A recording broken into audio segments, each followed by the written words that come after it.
La chronique politique du Grand Journal avec Mathieu Slama. Bonjour Mathieu. Bonjour Steve. Merci de nous rejoindre. Vous revenez cet après-midi Mathieu sur l'audition hier à l'Assemblée nationale de Yann Barthès dans le cadre de la commission d'enquête sur les fréquences de la TNT, l'animateur producteur de l'émission Quotidien sur TMC qui a été convoqué à la demande des députés du Rassemblement national. À quoi servent d'abord Mathieu ces auditions auxquelles avaient déjà été invités il y a une quinzaine de jours des responsables de CNews, de C8 et Vincent Bolloré? Oui, alors il y a depuis quelques semaines donc une série d'auditions dans le cadre d'un rapport parlementaire, d'une enquête parlementaire sur la question de la pluralité dans les médias et du respect des obligations qui sont dues que les médias doivent respecter vis-à-vis notamment de l'Arcom, l'ancien CSA. Et évidemment, on en a beaucoup parlé ces derniers temps. Pourquoi ? Parce qu'on a mis l'accent sur CNews, évidemment, qui a été beaucoup condamné, ou qui a eu beaucoup de rappels à l'ordre de la part de l'Arcom et a été aussi condamné ces derniers temps. C8 également. Donc, il y a eu des auditions des journalistes de CNews qui a fait beaucoup parler, des auditions de Cyril Hanouna également qui a fait beaucoup parler, et l'audition de Vincent Bolloré également, qui a été très, très médiatisée. Et donc, c'est dans ce cadre-là que les députés RN ont demandé à auditionner non seulement les dirigeants, on va dire, de Quotidien, mais également donc son présentateur vedette. Donc Bangoumi, la société de production Bangoumi. Voilà, exactement.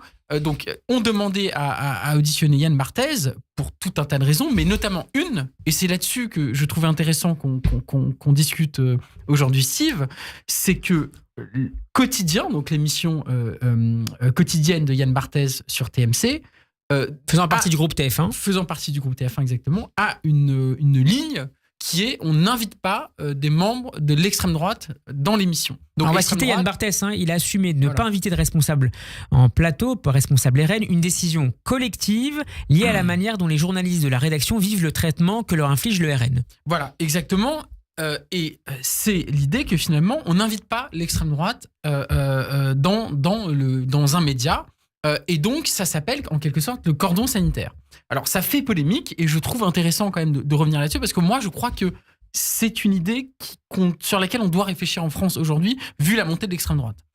C'est fait aujourd'hui en Belgique, en Belgique francophone. Il y a ce qu'on appelle un cordon sanitaire, c'est-à-dire que l'extrême droite et les idées d'extrême droite ne sont pas représentées dans les médias belges francophones. Donc, ils ne sont pas invités. Vous n'entendrez pas, par exemple, dans les médias belges francophones, par exemple, ce qu'on peut entendre aujourd'hui dans certains médias français quand des personnalités d'extrême droite sont invitées, que l'islam n'est pas compatible avec la République, que les délinquants sont tous des noirs ou des arabes, ou des propos donc, qui sont discriminatoires, qui sont parfois racistes, etc. Ça, vous n'entendrez jamais ça dans les médias belges francophones parce qu'ils ont décidé de faire ce qu'on appelle donc un cordon sanitaire. On n'invite pas l'extrême droite. Mais comment concilier ça, Mathieu, avec la nécessité peut-être de représenter une force électorale qui représente quasiment 90 députés à l'Assemblée nationale? Alors, c'est un vrai débat. Évidemment, ça pose des questions en termes notamment de respect de la liberté d'expression. Mais il faut bien comprendre que toutes les idées ne se valent pas.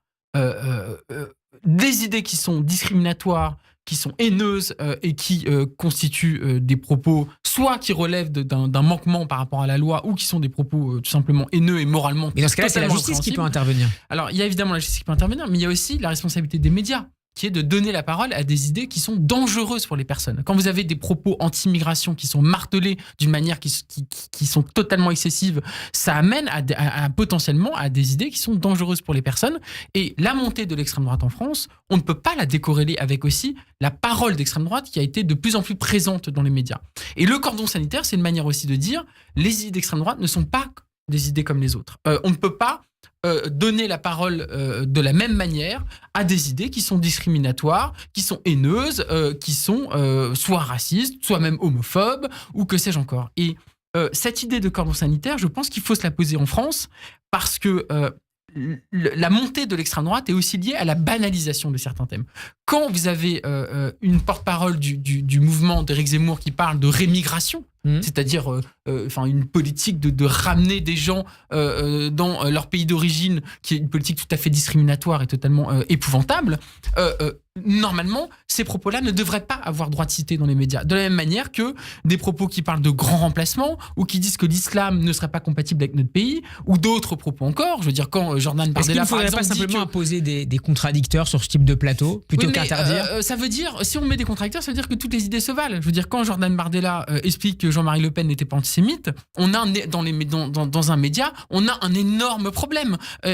Encore une fois, je le dis, toutes les idées ne se valent pas et on peut pas faire comme si finalement, il suffit juste de débattre entre d'un côté des idées qui sont discriminatoires et, je le redis, dangereuses pour les personnes, et on peut débattre tranquillement de ça avec une personne qui va défendre des idées humanistes. Et c'est ça, je crois. Alors, évidemment, j'ai conscience que ça... Et je pense que je n'aurais pas eu cette même position il y a quelques années, mais quand on voit aujourd'hui la manière dont ces idées se sont banalisées, je pense que la position de Quotidien est une position qui est, je pense, responsable par rapport au danger que représentent ces idées dans l'espace public français. Et puis, pour notre pays de manière générale, pour le respect des valeurs de la République et pour tout un tas de principes auxquels, je crois, on est tous ici attachés. Donc, l'idée de cordon sanitaire fonctionne en Belgique francophone. L'extrême droite fait un score très faible. Alors, évidemment, tout n'est pas lié seulement au cordon sanitaire. Il y a des contextes particuliers qui est lié à la Belgique, etc. Mais enfin, le cordon sanitaire fonctionne et finalement cantonne les idées d'extrême droite à une marge. Et c'est ça qui est très important, c'est que ce sont des idées qui doivent rester à la marge, qui ont droit de citer sur les réseaux sociaux. En plus, on le voit aujourd'hui plus que jamais. Mais est-ce qu'on pourrait interdire légalement ce type de disposition alors que par ailleurs, dans le cadre des auditions autour de CNews notamment, ce qu'on met en avant, c'est l'absence de diversité dans les prises de position des invités ou des chroniqueurs. Il y a des positions qui tombent sous le coup de la loi et qui doivent tomber sous le coup de la loi. Quand vous avez quelqu'un, par exemple, sur CNews qui déclare qu'il faudrait un apartheid en France entre les étrangers selon leur degré d'intégration auraient plus ou moins de droits, pour moi, ça tombe sous le coup de la loi. De la même manière, d'autres propos qui pourraient être totalement dans la posteriori. On est a posteriori. D'autre part, il y a des propos qui ne tombent pas forcément sous le coup de la loi, mais qui sont néanmoins tout à fait problématiques et discriminatoires. Ils ne vont pas forcément tomber sous le coup de la loi. Et je le redis encore une fois, tout n'est pas seulement une affaire de légalité. Il y a aussi une question de la responsabilité des médias et dans le fait de diffuser des idées qui sont, je le redis, qui ne sont pas comme les autres, qui sont des idées qui sont dangereuses pour le débat public et puis, je le redis, qui sont dangereuses pour les personnes.